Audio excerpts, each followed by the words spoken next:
All right. I think we're all set. How are you guys today? Good. Can I answer any questions for you before we dig back in for the day? Have we done enough to be able to do the Hello World? Yes. You should be able to tackle the first lab now. That little sort of run-through Hello World type example that we did last time, that ought to be a pretty good example to follow, a pretty good foundation for what you need for the first lab. Yeah, so you should be all set. All right, so when we left off, we were like doing some stuff and things. We had started talking about ActiveRecord. That's what it was. You might remember ActiveRecord is the model part of the MVC setup. Basically the part that lets us access, manipulate, deal with, retrieve data from the database. And it does it for us in such a way that we very rarely, if ever, have to actually manually write any SQL ourselves. Instead, we essentially just have to learn to interact with these ActiveRecord model objects, which are essentially Ruby objects with a few extra bells and whistles added. So what we had done last time was we had used one of the generators that's built into Rails to create for us a model. The model that we created was a book model. This is the actual model file that was created for us called bookRB. Right? Not a whole lot in there. All the magic that actually happens comes from the fact that it inherits from ActiveRecord base. Right? To actually play with it then, what we were doing was we were working out in the Rails console, which I can get started up again by just typing Rails C on the command line. Right? Once I'm in there, I can type book, hit enter, and it's obvious that here in the console it understands that we have a book object. It knows what it is. It sees all of its different properties that are available in their data types. Basically everything's just there waiting for us because when we're in the Rails console it automatically loads our Rails environment for us. So we've got everything sitting there basically ready to go. Right? So I think when we left off we had started talking but not finished talking about how to create new objects, new instances of our object. I think we did something like say book b equals book.new, just like we would instantiate basically any Ruby object. Right? That then creates for us a new book object referenced by the variable b, and at the moment there's actually no value in it anywhere. It of course has the ability to have an ID, which was a field Rails added for us automatically. It can have a title, an author, an ISBN, a page count, a publisher, right? Also created at and updated at times. Again, two of those magic fields that were added for us automatically. Right? So really the drill would be, if this was going to be a real book, an actual source of data in our application, we would want to go back and fill it with whatever data it needs to contain. Right? For right now, this would just be data we would manually enter into the object, which seems a little silly. But later, this data would probably be data that we were collecting from a form. Right? In our Rails application, a user would visit a new page which would have a form on it with fields that match up with all these attributes. They could fill out all those pieces of data in the form, submit the form. We would then take all the values from the form fields and use those values to actually populate a new object like this, is the way it will end up working in the end result. But for right now, just to kind of fiddle with things, we can do things just like assign a value to the title. Let's say the title of this book is Ruby for Mere Mortals. Right? If I type B, the console will show me the current value for B, and I can see, sure enough, Ruby for Mere Mortals has been put in as the title for that object. Right? At the moment, you'll notice we're not seeing any SQL statements pop up. That's because right now we're basically just working with this model, this object in memory. We're not actually interacting with the database at all right now. It won't be until we put values into this and then ask it to save itself that we actually then see some interaction with the database. So let me just go ahead and put a few more values in here. Let me put in an author of, let's do Purdy Bird Feeder. There we go. So now my book has an author. Let me do a publisher. Who would publish such an interesting book? Let's do Addison Wesley. There's two D's in that, isn't there? There we I think. There we go. ISBN, yeah, I gave it an ISBN field. So let me set the ISBN to something. Say that's the ISBN. And page count. Let's say this book has 345 pages.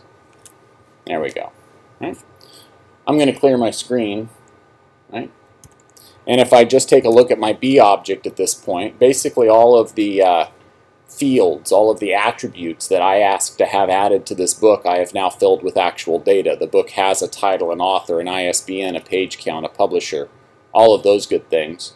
The only values in this object that are still nil are the ID, the created at, and the updated at fields. And that's fine because none of those three are ones that I ever really have to worry about. They're there for me to use if I happen to need them for some reason, but I don't really have to expend any energy managing them. Rails will do that, ActiveRecord will do that for me automatically. For example, if I go ahead and now say b.save, right, that gives the instruction to ActiveRecord letting it know that this object is ready to go. I want to have it stored in the database. As soon as I hit enter after b.save, then I actually see some SQL be generated. Right? The SQL there is actually executed against our database. Down at the very bottom, I see a return value of true that came back from that statement, which indicates that the SQL statement succeeded. So that object, that book, should now be stored in my books table in my database. And if I then look at the values of B again, right, auto-magically, you'll notice that it now has an ID. The created at and updated at fields have automatically been populated.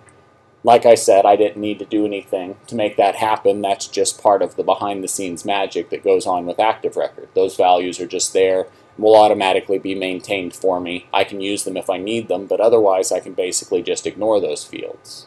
Okay. It's not too bad, huh? Yeah, I like what we typed a lot better than what I would have had to type if I'd had to write the SQL myself. All right. Overall, what we just did worked just fine. It was a little bit long, a little bit wordy, creating the object with .new and then a separate statement to assign each one of the values to the attributes. There are some other shortcuts we could take. For example, if I say b2 equals book.new, right? The constructor that's created automatically, the initialize method that's called by the new method call here for book, is automatically set up so that it's prepared to take a hash of arguments and take each one of those separate hash values that we pass to it and assign those to the appropriate attributes inside the object. So instead of creating the book by just hitting enter here and then assigning a value to each one of the attributes separately, what I could do is I could, for example, say title is, and then I could go ahead and put my title in here. Right? Let's say learning Ruby the hard way. Hard way. Right? I could go ahead and put in the author. I'm not typing so good today, am I? Unlike other days when I'm just fantastic. Right? We could go ahead and put in a publisher.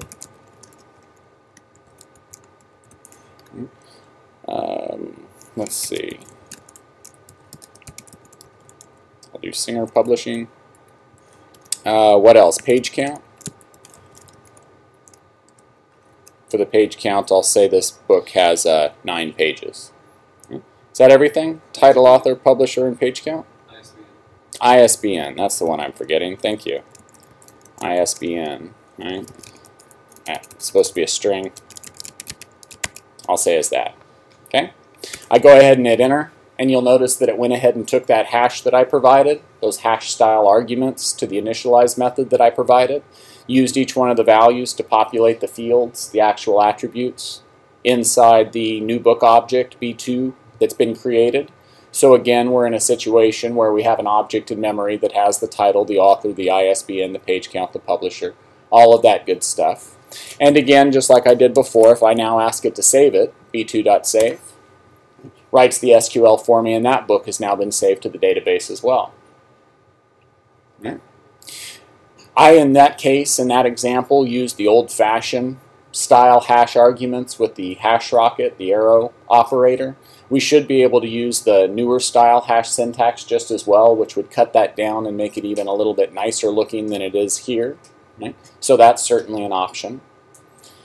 Another little shortcut that we could potentially take when we're creating new active record objects is instead of using the new method, there's a method called create. Okay? The create method basically does new and save, both of them for us. So instead of one step using new to create the object and then in the second step calling save to save it, whenever we call create, it goes ahead and takes care of both of those parts for us. So for example, if I said book create, let's say title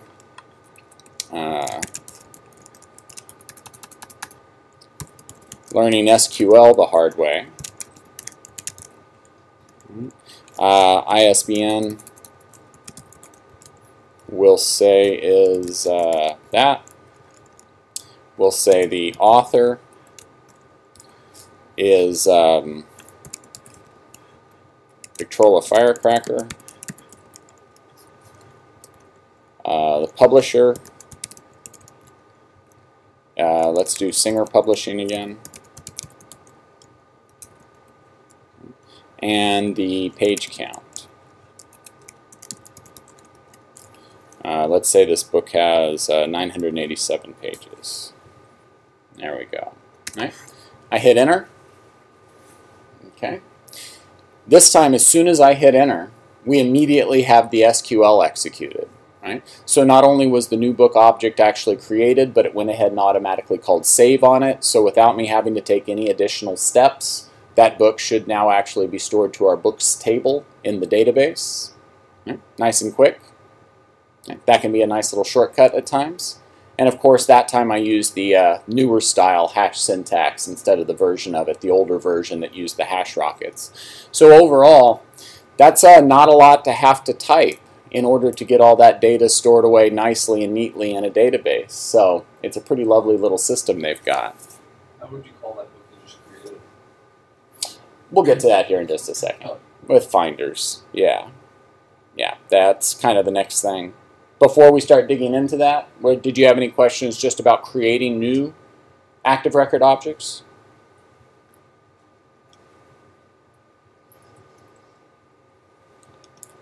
Okay.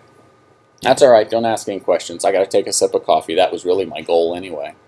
Right, stop talking for a second, sip some coffee. Okay. All right, so at this point we have the ability to actually put values into our database through ActiveRecord. How can we get values back? Right? What good's the data being put into the database if we can't ever access it again? We've got to have some way of being able to retrieve values from the database. And more than anything, I would say this is one of the places where ActiveRecord really shines. I mean, it was pretty cool the way it would let us store away values into the database, basically doing SQL insert statements. Right? But to be able to do select statements, the SQL equivalent of a select statement essentially, is something that is just immensely powerful, immensely flexible in ActiveRecord. Right? There's so many different things you can potentially do, so many different ways to go about it that I'm kind of a bit at a loss for ways to try to demonstrate them all without this class being nothing but let's talk about ActiveRecord finders for the rest of the semester. There's just really so many different possible combinations and uses of them. So let's run through some of the most basic things that we can do. Right? For starters, you don't get much more basic than this. Every ActiveRecord class, like book for example, is automatically given a method called find. Right? Not just a method called find, there's actually quite a few different versions or different ways of using find. But probably at the most simple, right, we have a find method. Every ActiveRecord object has a find method. With the find method, the easiest way to use it is that if you happen to know the database ID of a particular record that you want to retrieve, you can simply give it that ID. So if I say book find 1, it goes out to the database, essentially looks for a book that has an ID of 1. You can see the actual SQL there that it wrote. Right? Select books from books where books ID is equal to 1, a limit of 1, is more or less what it's saying. And what I end up getting back is the book that had the title of test book, the author of test author, essentially that first book that I created in the previous class. Okay. If I do book.find 4, then I grab the book that has an ID of 4, which was the last book that I added there just a minute ago, the Learning the SQL the Hard Way book by Victrola Firecracker. Okay. Whenever we actually use find with an ID to retrieve an actual book from the database, we can of course take that book and store it away in a variable if we plan on needing to take other actions with it. So I could say b equals book find 3. I grab the book from the database that has an ID of 3. Essentially the book from the database gets translated back into an ActiveRecord Ruby object, which is what's then assigned there to my variable b. And I can then go and do anything I happen to want to do with it. Right? Like for example, right now, if I take a look at the page count of B, right, I see that it has 9 pages. For B, if I went and changed that page count to 7, and then said b.save, right, then I've actually changed the record in the database. Essentially, I've done an update to the database. Right? In a way, that's the simplest way to do an update. Simply retrieve an object, substitute in or replace a value that's stored in the object, and then call save on it again, like we did when we initially stored it, when we initially created it. Okay? There are going to be some other fancier, more powerful ways that we'll be able to do updates as well. But here, right, the whole process started by calling the find method and retrieving, right, a particular book, right, based on the ID. When we use the find method, we can provide more than one ID as a comma-separated list. If I say find book 1, 2, 3, or I'm sorry, book find 1, 2, 3, right? It goes out and it looks for books that have all 3 of those IDs. So a book that has an ID of 1, a book that has an ID of 2, or a book that has an ID of 3. And again, you can see the SQL that was written there, looking for a book where its ID is in the list of 1, 2, 3. Okay? So I ended up getting all 3 of those books back. Okay. If I actually executed that statement and stored them in a variable, say I put them again into a variable called b, okay, you might notice from the syntax of the return value for b that what we actually got back was an array. Anytime we use a find method that returns more than a single object, right, we pretty much always get those values back as an array. Right? So if I were to do b.class, you can see that b is actually an array. And what's inside of b, of course, is the list of books. So if I said for each object in b as a book, put s book.title, then I printed out the title of the 3 books that I retrieved that had those 3 IDs. So I got back Test Book, Ruby for Mere Mortals, and Learning Ruby the Hard Way. You see them up there? Okay. It's really pretty great. A quick find method, a couple of IDs here or there, okay? And at that point, everything's just a Ruby object. We can do anything with it that we've ever learned to do with a Ruby object. Right? So iterate through them, right? Compare them, all kinds of good stuff. Just about as easy as it can be. Right? What happens if I ask for an ID that doesn't exist?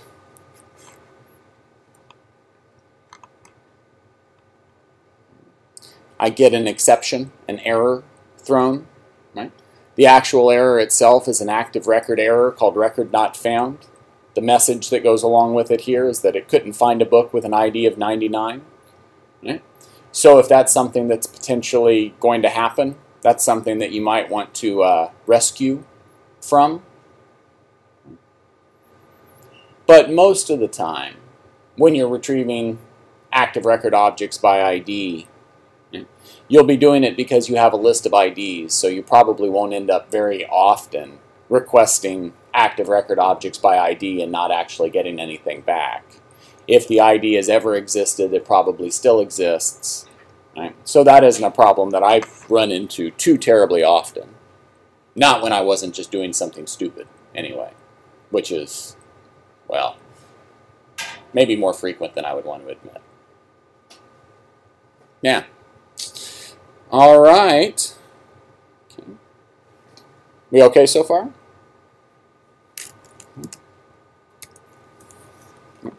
How about if we do book.find first? First is a symbol, right? Is a special value that the find recognizes, automatically goes out and gets the very first book for us. Right? Essentially, the SQL it put together says to find books, but only give back a limit of 1. So the first book is what we actually get back. The test book, the first one I created last class. Right? Very much like that, if I say book.find and I give it a symbol of last, okay, I end up getting back the very last book that was put into the database, the last record in the books table, essentially. I always find the SQL it writes interesting. You'll see what it does there is it retrieves all the books, but it reverses their order based on ID, and then again gives me back a limit of just 1. So once they're reversed, the last book becomes the first book. The limit then gives me back just that one book, which was the one that initially would have been the last. Pretty good. Okay. We could also do book.find and give it a symbol of all, in which case we get all of our books back.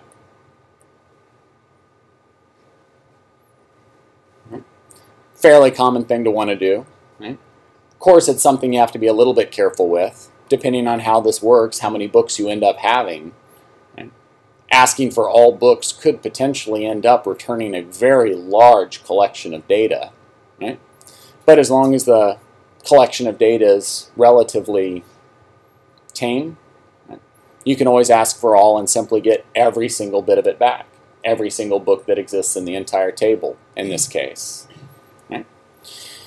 There are shorter cut versions of all three of those abilities as well. Instead of doing book.find all, for example, we could actually just say book.all. Same thing, gives us back every book. Right? We could also do book.first or book.last, and it's the same thing as passing the symbol of first or last to the find method. Just a little bit shorter, a little bit cleaner.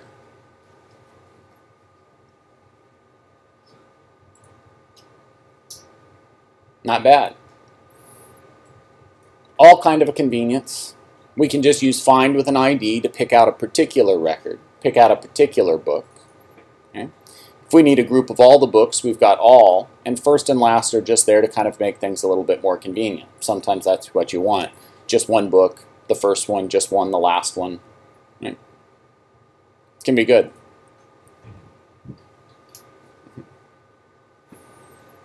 Right? This is all just ticking along real nicely. Right? ActiveRecord writing all kinds of fabulous SQL for me. Right? What if I ever want to actually write the SQL to retrieve a book myself? Well, there's another version of the find method. Right? Find by SQL.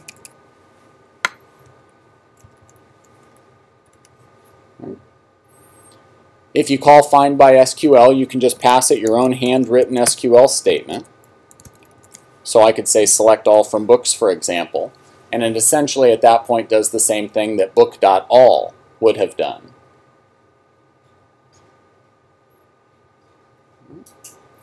Why in the world would you ever want to actually write your own SQL? Stay in practice? The thrill? The adventure? Oh no. Excitement, adventure. Jedi crave not these things. Right? Probably if you ever do end up writing SQL yourself and passing it into ActiveRecord like this, usually the reason for it will most likely be efficiency. Right? ActiveRecord generally does a pretty good job of writing good SQL for us, but there are, of course, still going to be a handful of times when ActiveRecord simply can't predict or be smart enough to know the absolute most efficient way to retrieve the data that needs to be retrieved. In which case, as you're going through and optimizing an application, one of the optimization tools you might sometimes make use of would be to, instead of using the potentially less than optimal SQL code written automatically by ActiveRecord, you could replace that with your own handwritten SQL, which maybe gets the job done better, faster, quicker, that sort of thing. Right? So that ability is always there. It's kind of a nice trade-off in a way. Right? If we don't want to write SQL, generally we don't have to. But if we find ourselves in a position where writing the SQL ourselves is a good idea, ActiveRecord does still give us that capability. Could you do book.find and then say title or author? Yeah. Oh yeah. Oh, we're far from being done with talking about what find can do. Yeah. I had to throw the SQL in there at some point, right? So I just thought I'd go ahead and tell you about it now. Right? But yeah, there are still lots of capabilities that the find method or versions of the find method have that we haven't hit yet. Yeah, being able to do special types of selections, like you're talking about, doing a find by title, right? There are many different ways, actually, that ActiveRecord will let us do something like find based on a particular criteria. Right? One way is that we can actually do find by underscore, and then we can put any attribute of our model in as the next word. So I could say find by title, right? And then I could pass it the title. Let's do Ruby for mere mortals.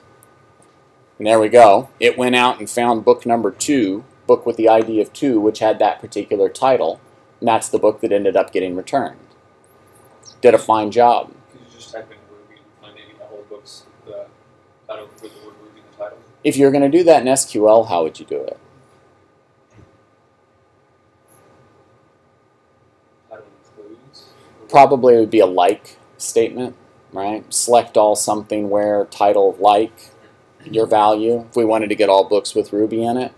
This particular form of the find, where we say find by and an attribute, always has to be an exact match, not a like. But there will be some other variations on find we'll hit here in a little bit, which will give us the option of doing things like including a like clause, so that we can do sort of wildcard matching in a way on different attributes. Okay? So anyway, find by title works just fine. If I wanted to say book.find by page count, right? And look for a book that has 7 pages. There we go. It found the book with the ID of 3, which has exactly 7 pages. It's wonderful. It's like magic. How in the world did ActiveRecord ever know that they needed to build in methods called find by title and find by page count, find by publisher, find by author? Well, of course they didn't. ActiveRecord doesn't actually have methods by all those names. What they're doing here is a little bit of that method missing magic that we talked about last semester in Ruby. Right? When a method comes through, right, if they don't find an exact match for it, but the method starts with find underscore by underscore, then they know that the next thing that should be put in there would be the name of an attribute, and they can take that and translate that into a different form of a find call, which still performs the proper function, still finds and retrieves the proper book. So, pretty cool. It's amazing how convenient it is. Right? You can even do searches, right? Do finds, right? Where you start combining different attributes together.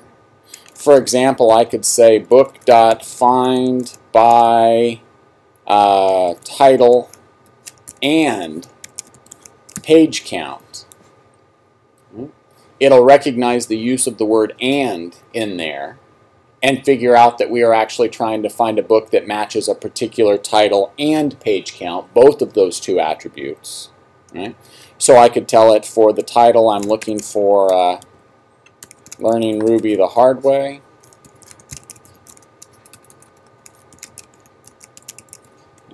And for the page count, I'll tell it I'm looking for 7.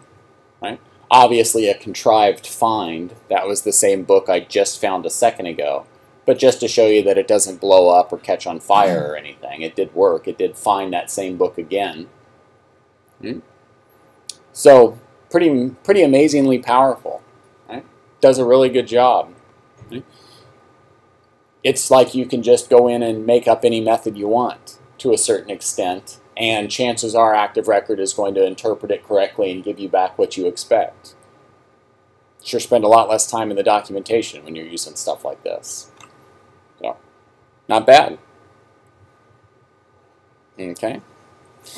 Let's see. If I take a look at all of my books, book.all, as I recall, I think I had 2 books in there that both had the publisher of Singer Publishing. Yeah, I see Singer Publishing in there twice. There's 2 different books in there that have a publisher of Singer Publishing. Right? If I say book.findBy publisher, Singer Publishing, I only got 1 book back. Only 1 book was returned. I could have sworn I saw 2 books in there that had that publisher. It's entirely possible I made a typo. I do that occasionally. Right? But in this case, I suspect that there are actually 2 books in there with that publisher. The problem is, not problem, the thing we need to be aware of is that whenever we use the find by type methods, they always limit the returned values to just 1. They always give you back just 1 value. Right? Even if there are multiples in the table, in the database that match, it'll simply find the first one and give you that back and then stop. Okay? If I wanted to find all of the books that had Singer Publishing as their publisher, then I could modify the method again just a little bit. Instead of calling find by, I could call find all by. Okay? The inclusion of the word all when you're using these find methods lets ActiveRecord know that you're not looking for a result, you're looking for all results that match whatever it is that you've asked for. And sure enough, once I actually hit the enter key, it looks like I've gotten 2 books back this time.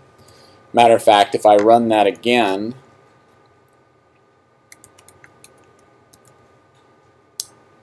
and I throw .size on the end to measure the size of the array that's returned, yep, sure enough, it turns out there were 2 objects, 2 books in the array that was returned when I called find all by publisher. Okay.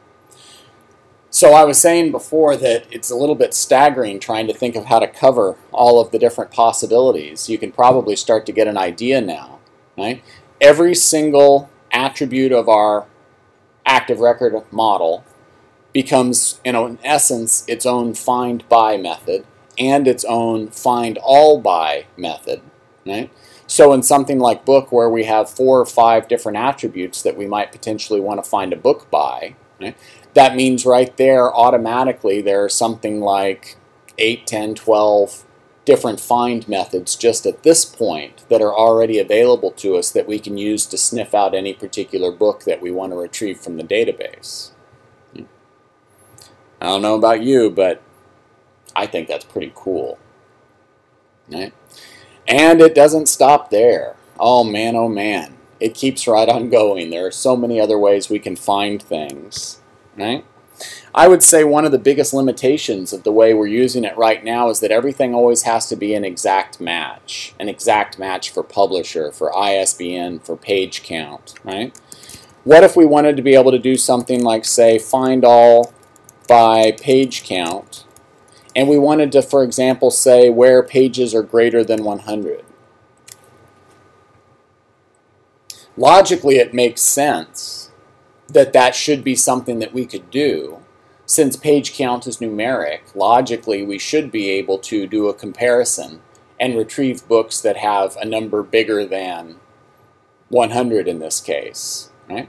But of course, the way find all by work is that they're looking for an exact match. So if I do this, what it's going to do is give me back no books, essentially because it's looking right now for a book that has greater than space 100 as the page count. And none of our books have that as the page count. All of the page counts are purely numeric.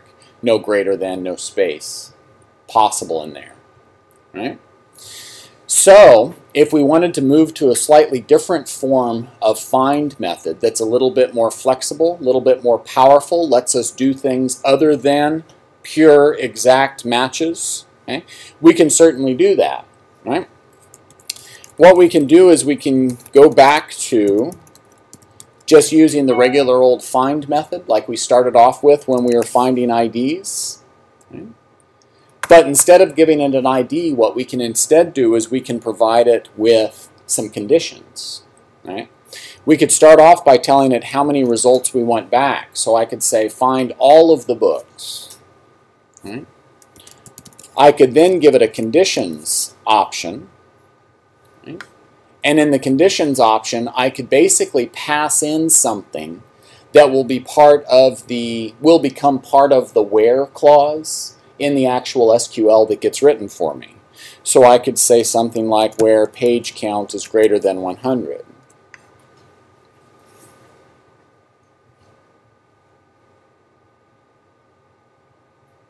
Right? The way ActiveRecord actually interpreted that statement, right? The find all basically told it not to put a limit on the number of returns, give us back all of the books that match this criteria. And then what it did was it took what I put in for conditions and essentially just spliced that into the query it wrote as the value for the where clause. So in the SQL you can see there, select all books, from books, where, and then inside the where's parentheses is exactly what I passed in as the conditions. So it's a little bit like we're writing some of the SQL ourselves, but the part of the SQL that we're writing ourselves is the part that is least like SQL in my opinion. Right? And since we then have the ability to put anything in there for that where clause that logically makes sense, that our database would be able to understand, at that point using this form of the find method, it means we can pretty much find anything. It doesn't always have to be an exact match like it was when we were doing find by or find all by. Oh, pretty groovy. Right? We of course don't always have to find all as well. Like we were doing before, I could say find the first book where page count's greater than 100. I could say find the last book where page count is greater than 100. Yeah. Let me go back to this one again. Right? This particular statement is something to kind of keep an eye on. If you find yourself using this form of find method to find objects, right?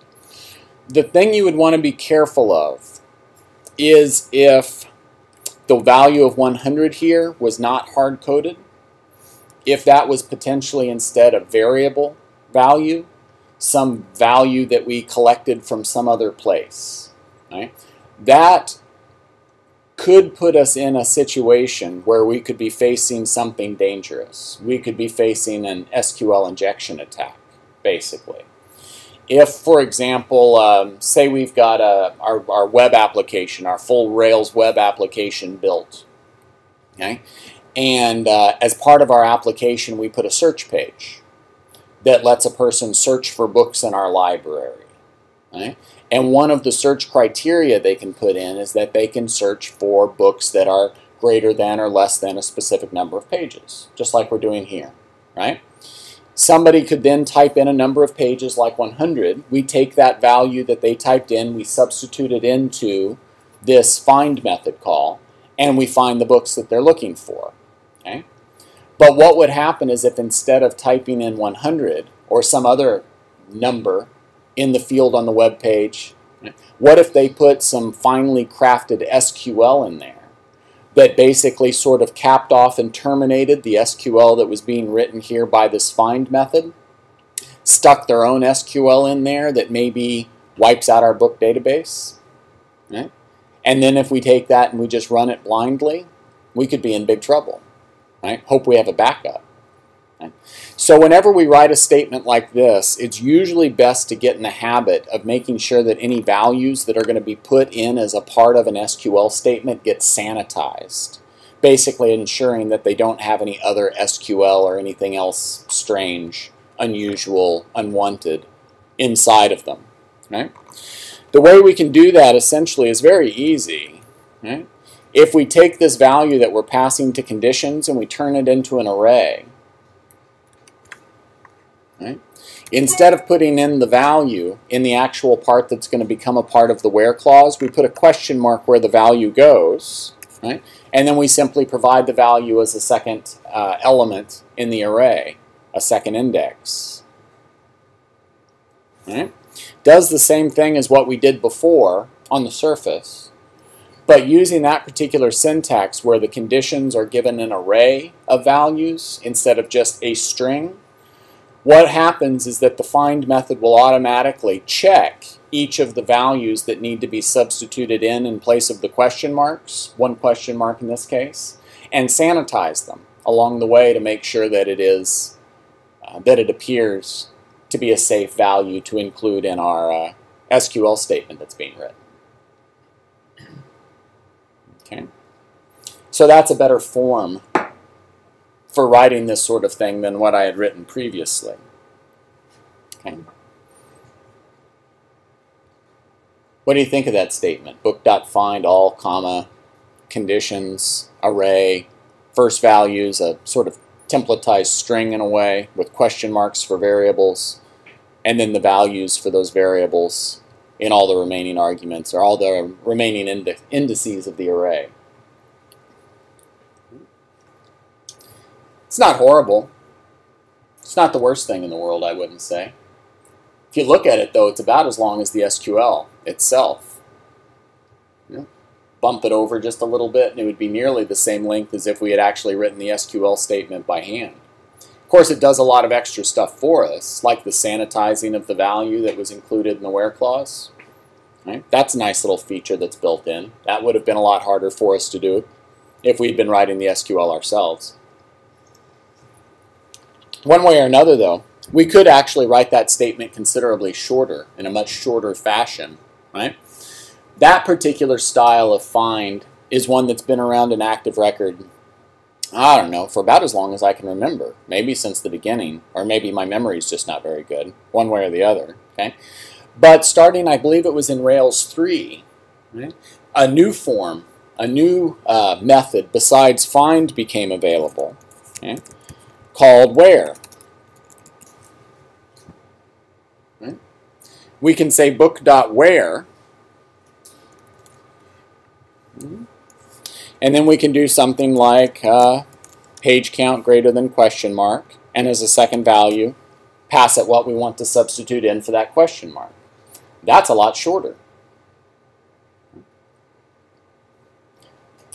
I think it struck somebody that most of the time whenever they were doing a find where or find conditions type statement, that it was pretty much always for all, right?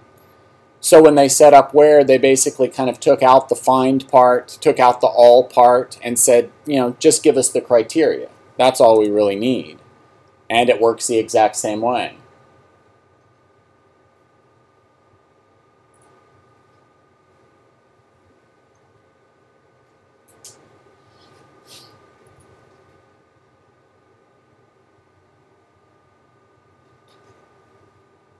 Okay.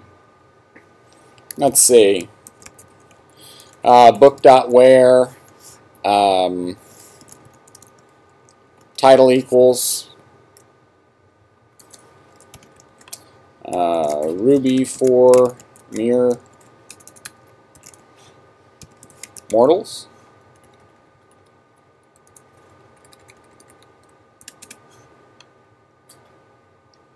Found the book. Right? Ruby for mere mortals was substituted in place of the question mark. So our where clause in the actual SQL statement that was produced had title equals Ruby for mere mortals in it, and that is the book we found. Right? When we're doing that sort of thing, we could actually even shorten it a little bit more. We could say book where title is Ruby for Mere Mortals. That does essentially the same thing. That time we put it in as a hash style argument.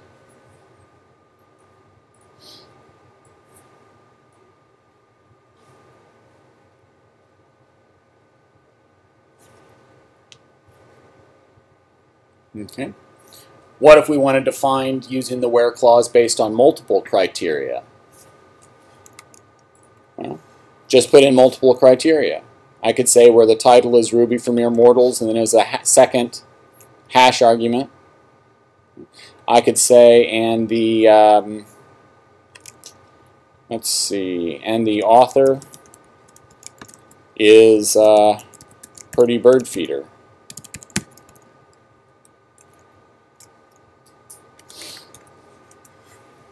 Uh-oh, didn't get anything back that time. Oh, thank you. There we go. There's the book. Ruby for Mere Mortals by Pretty Bird Feeder.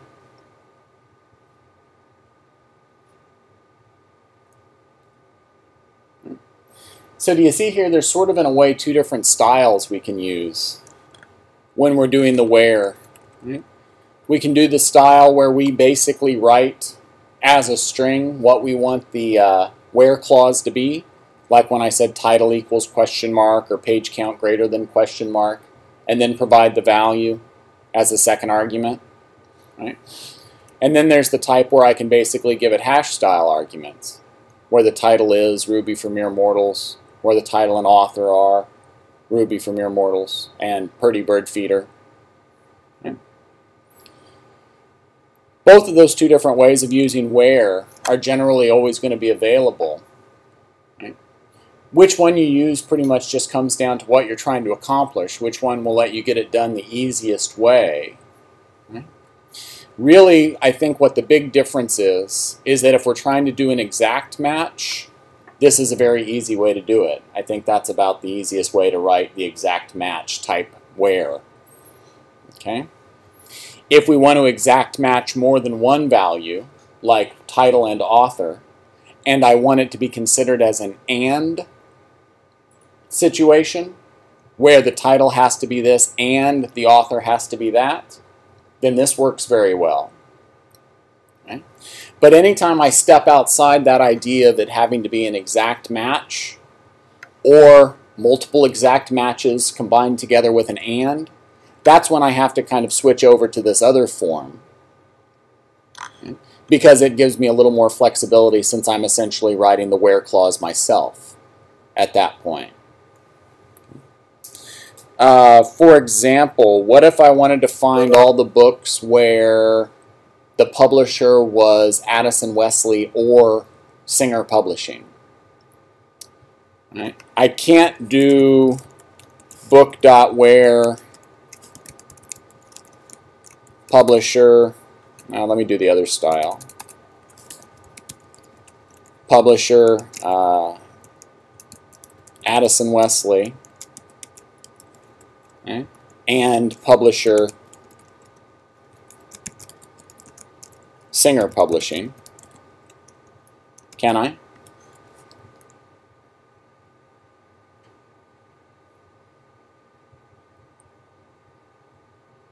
What did I get back? Yeah, it's going to say, I think I just got back the Singer Publishing. I don't see the Addison Wesley actually in there. Okay? When I tried doing that particular style, when it combined the two of them together, where it had to be Addison Wesley and Singer Publishing, okay, I think it ended up just considering the last argument. The last one must have overwritten the first one, essentially. Okay? What I wanted was all the books that were written by either, or that belonged to either of those two publishing companies. Okay? So in that case, since that obviously didn't work, what I would probably need to do is do it the other way. I could say where publisher equals one thing, or publisher equals another thing. And then I would need to give two arguments, one to go for each one of those question marks. So I could say Addison Wesley and Singer Publishing. That looks like it got it done. I see Addison Wesley in there. I see Singer Publishing in there. Looks good. Right? So by using the style of where clause, where I actually write the string, write the where clause myself, right, I was able to get it to do an or comparison, if we can call it that, instead of always doing the and that it typically does. Okay. Although in a lot of cases there are ways around some of those things. Like before when I tried doing where and I gave it publisher twice and the second one basically took the place of the first one and the first one was ignored. Okay. If I went back and tried that again, but instead of putting publisher in twice, if I only put publisher in once, but then gave it two values in an array,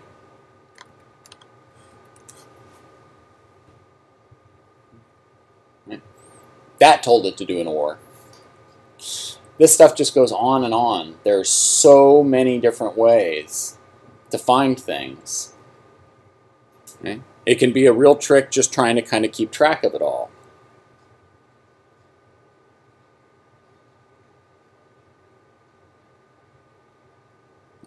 You had asked before about doing a like match.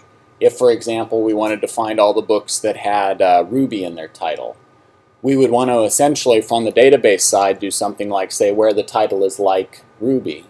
Okay? Well, book.where.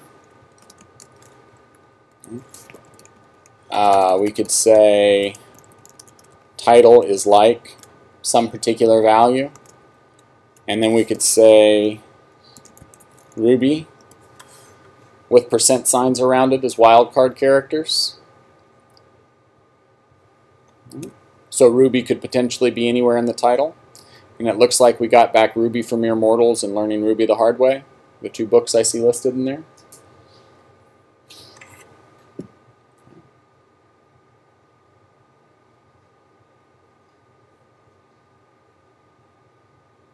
I can't think of another version of where we could use to do a like. Every time I think I've ever done a like, I've done it this way. I'm not sure if there's another way.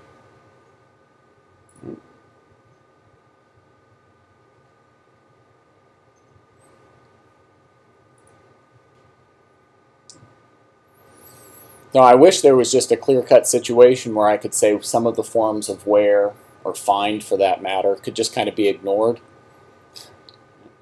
But for the most part, they all tend to, in different situations, end up coming in handy here or there.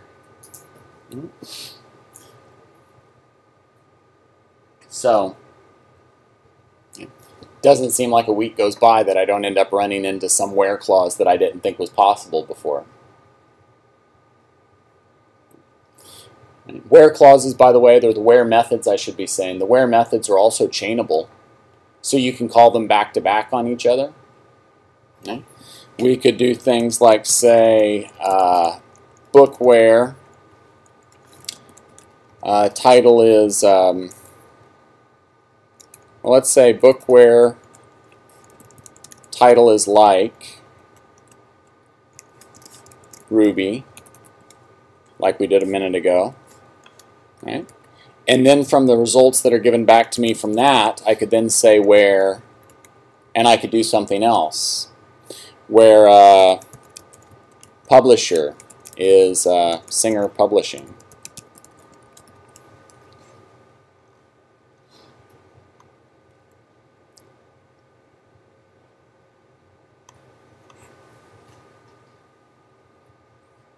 Okay. So multiple where method calls chained together also gets the job done.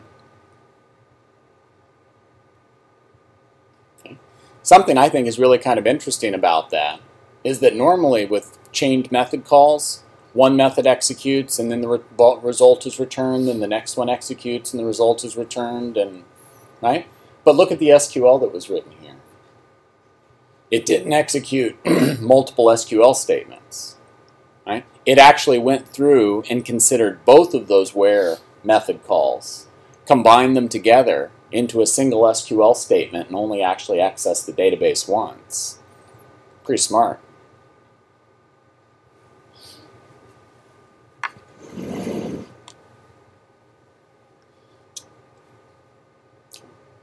Are you just flabbergasted? It's a good word, isn't it? So many ways of doing stuff. It's ridiculous. Yeah. Flexibility always sounds good, doesn't it? Be nice if I had all this power, all this flexibility. If I could do things this way, I could do things that way. But boy, you run into it and it's like, wow, where do I start? I guess it comes down to find something that works for you.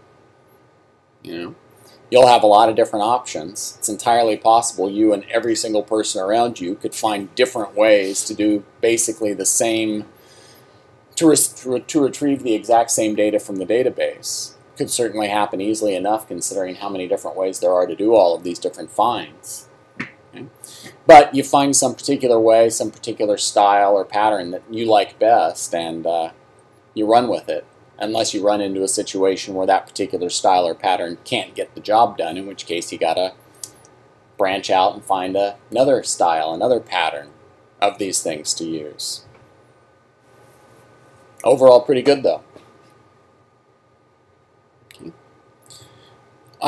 Something I like to mention, how are we on time? We got a little bit of time. Okay. Something I like to mention is that sometimes working in the console, especially when you start dealing with really large sets of data, okay, can get to be a bit of a hassle. Like whenever I do book.all, right, how many books do I have in here? 3, 4? I think 4, wasn't it? They're not exactly the easiest things in the world to see the way they're written right now. Okay? Technically it's correct. If you scan through it carefully, you can tell exactly what everything is. But if I just wanted to see what are the names of all the authors, what are the names of all the publishers, this particular format of seeing all that stuff is not exactly conducive to being able to scan through the returned data and see what you have, see if it's right, see if it's wrong. Right? There are some little tricks you can do, some gems, for example, that can help. Right? I'm going to jump out of the console here for a second. I'm going to go over to the actual project files themselves under the config directory. No, never mind. What I want to do is I want to go to my gem file. Right. In my gem file, what I want to do is I want to add a gem in here. Let's see, where do I want to put it? I'll just stick it up here. I'm going to say group development. Do, and in here I'm going to say gem HIRB, herb, however you want to pronounce it, HIRB. Okay. By putting this into my gem file here, what I'm essentially doing is I'm letting Rails know, bundler I guess know, that this is a gem that I want to be available in my Rails environment. Anytime I'm anywhere in my Rails environment, whether it's in the sort of formal views, controllers, model files, or even in the console like we've been working, I want this particular thing to be available, this gem, to be available for me. I put it inside group development, basically meaning that it only needs to be loaded when I'm in development mode. Right? This is something I would use sort of for debugging for my own purposes. So if this thing ever actually did get deployed into production mode, put out on a server somewhere, at that point HIRB does not actually need to be loaded. Okay? Once I get that added to my gem file, I'm going to jump back over to my console again, and I'm just going to type bundle. Okay? That's going to trigger the bundler tool. It's going to read my gem file, check the gem lock file, and see if there's any new gems that need to be installed. Okay. So it should have run through here then and seen that HIRB was new. But, oh yeah, there it is. Right? So it recognized that I had added something to my gem file. It installed the gem for me, updated the gem lock file, which it'll then reference to make sure that HIRB is going to be available for me whenever I need it. Okay. If I go back into the Rails console again now, hope this works. If I ask it to require the HIRB gem, oh, it should have come back and said true. Didn't seem to find it. That's funny.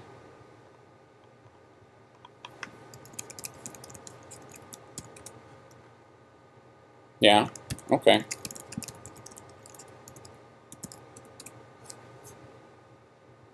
Not sure if it's loaded or not. Okay. HIRB?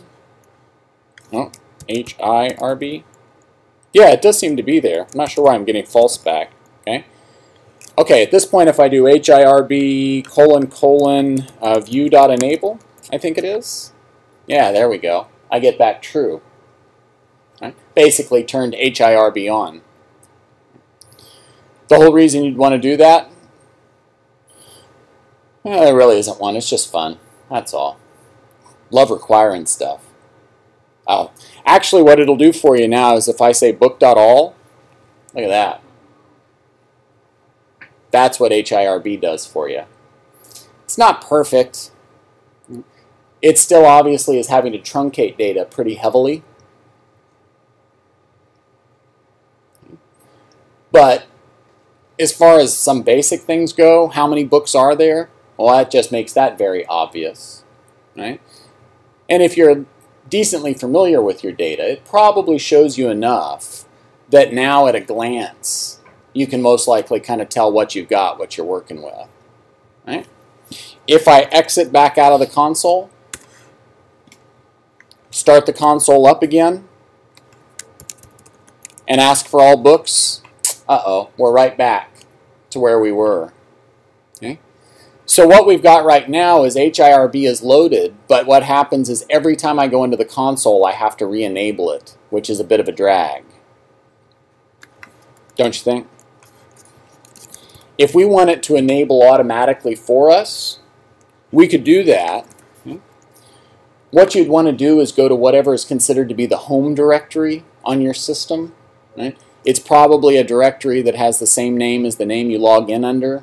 Now, Windows has one, Macs have one, Linux has one. Directory or like a home C directory? Your home directory, which would be a directory that would have the same name as your user. Okay. Right? So on Windows, it's what? Documents and settings / username, I think. On Mac, it's usually /users / username. Linux is usually something like that, but maybe the word home instead of users. Right? So you can go to that directory, and what you can do there is you can create a new file. I'll just create it over here in TextMate. Right? This new file, when you save it, right? I'm going to save it up here to my home directory. You want to call the file .irbRC. .irbRC.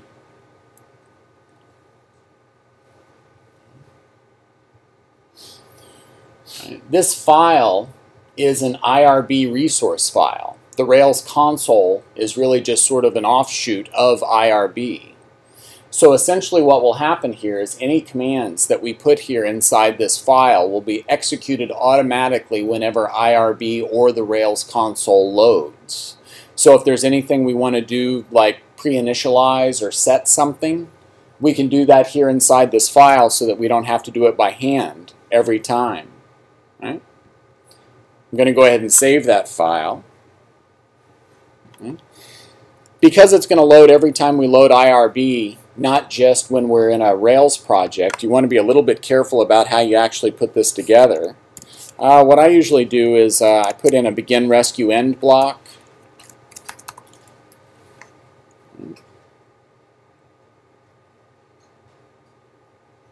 So what I'm going to do is I'm going to say begin by doing a require for HIRB, like we just did by hand.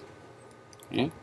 If that succeeds, then I'm going to do HIRB view enable, like we just did by hand. Okay. If for some reason we get an exception when we do that, a load error most likely is what we'd get if HIRB is not actually installed, then to rescue from it, I'm just going to print out a message that says HIRB gem not installed.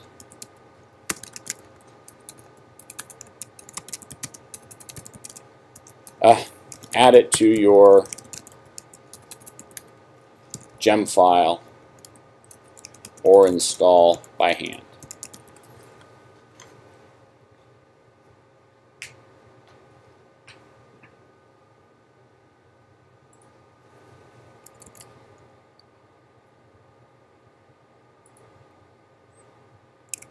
Okay.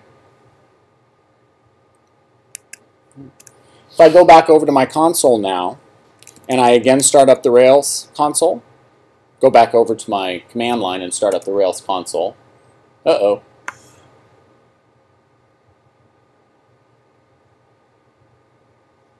Oh, I'm not in my correct location anymore, am I?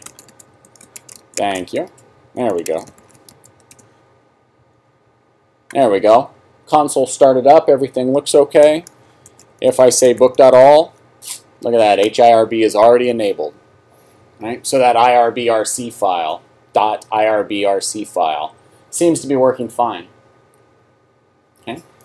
I think I have a copy of an IRBRC file I did a while back out on my website.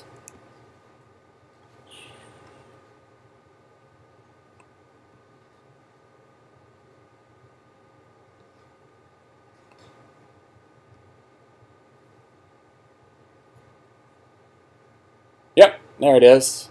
If you go to our class and then click on the materials link over on the side here, I have a copy of an IRB-RC file that I've used in the past. Nothing super, nothing super fancy. I'll have to find it again and get that link fixed, right? So you can come get it. Essentially, I like to load HIRB, H-I-R-B, and there's another gem that I really like when I'm working in the console called Awesome Print. Right? Awesome Print kind of does for arrays and objects what HIRB does for database output in a way. So like when I say book, right, it shows me the specifications for that object, but with Awesome Print, it color codes, breaks up over multiple lines, makes it a whole lot easier on the eyes. So I like to always throw those two in just about no matter what. They just make working in the console oh so much more bearable.